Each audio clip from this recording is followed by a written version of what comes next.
Hi there. This is my name is Maria Esposito, and I'm a nutritional therapist. And this is baby blue eyes, and I um, just want to say about what craniosacral therapy does for babies, and um, I often see babies coming to me that they actually, even after a week, and not all baby are like this. So I know that the ones that comes to me like this, still really tight, really compressed a little bit. They, even in a normal, natural birth, um, they might have had some problems inside maybe, or just coming out, or having a shock of just being out, they might have been okay during pregnancy, and all is fine, of course. It's not a big problem, but if it stays for a long time, or they keep really being almost very scared or very very stressed that they're out. So what we do is literally connect to their system, and remember that uh, babies have their inner wisdom, and they had it even before the implantation with the mother. And so the embryo has got is in a physically healthy wisdom. He knows what to do, just at the time of the embryo, before they attach. He knows how to replicate, to start that blueprint of a baby. And then they attach, and that blueprint of a baby, it just starts forming. So the baby, it's when they come out, they're still in that, it's still in that growth, in their inner wisdom. So we actually connect to the baby, and when the baby is like that and the fascia is really really tight, we can talk also about physical parts, but it's mainly that we connect to that fascia. The fascia starts really relaxing, and the fascia is something that goes from the head down to the feet, including all the organs inside, and they're all interconnected from the meninges to the feet and the organs itself.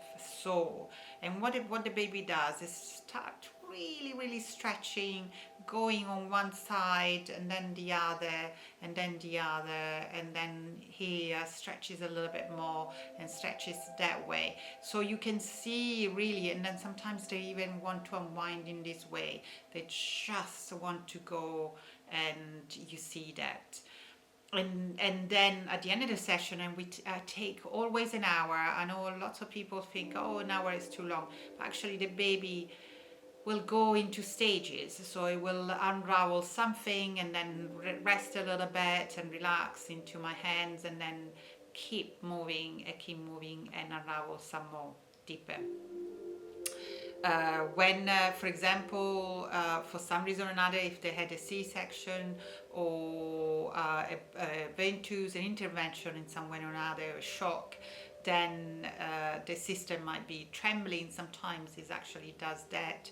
The baby itself shakes it, and that baby head is releasing some shocks, so it's normal.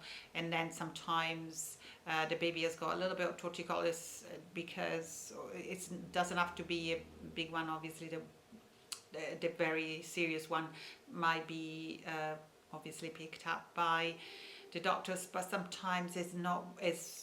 Some of the doctors or specialists, they don't count much the one that they turn here. The breastfeeding can be a problem, because it gets tired to stay in that position, and that is where we come as well. And so when that happens, it's the baby itself. I'm not moving it, I'm not pressing, I'm not doing anything. It's literally the baby start moving to the point of stuckness, and then moves back, and it goes there quite often, few times for the first session. In the second session, you see that they already turn their head really much better, and then they go, because that inner wisdom of the baby itself just carries on from when we finish the session, and then just realizes, I can move a little bit more, and we can actually stretch it, and actually feels better. And so sometimes it's literally, again, we're not pulling, we're not doing anything, it's the baby that goes in that position as well. And it can be tightness even after a month or two.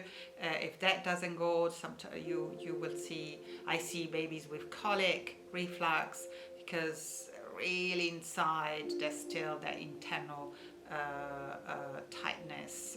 Sometimes it causes constipation as well, even though they're eating really well.